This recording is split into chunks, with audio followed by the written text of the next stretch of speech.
Taarifa zilizoripotiwa na vyombo vingi vya habari ni kuhusu tukio la kuvamiwa na kupigwa kwa katibu wa baraza la maaskofu wa kanisa Katoliki nchini linalojulikana kama TEC, ambaye ni Askofu Dr. Charles Kitima.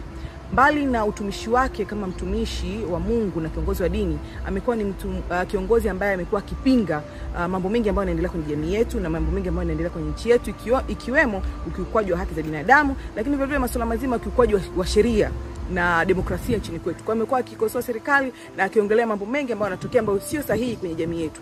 Na nimekuwekea hapa clip ya miongoni mwa vitu ambavyo hiyo ambayo imekuwa ni ya kuvuruga uchaguzi tangu 2016 mpaka sasa.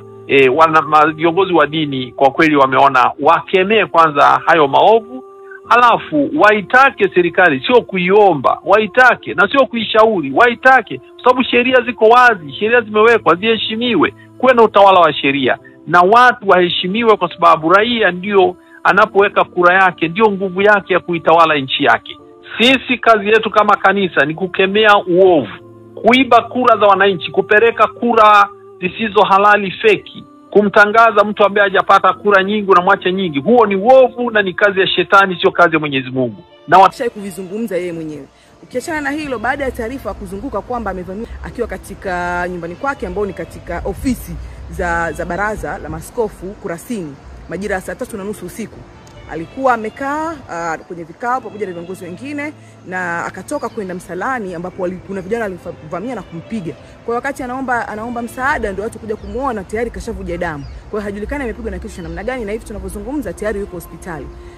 Jeshi la polisi lilitoa statement ambayo baadaye ikafutwa, likielezea kwamba profesa ama padri Dr. Kitima alikuwa akinywa vinywaji gani haijulikani, lakini baada ya statement ya polisi kuzunguka sana, baraza la maaskofu wenyewe wakatoa statement yao kusema kwamba sio kweli kwamba alikuwa anakunywa kinywaji chochote ambacho chenye pombe, kwa sababu maeneo ambayo wamekaa hawauzi pombe.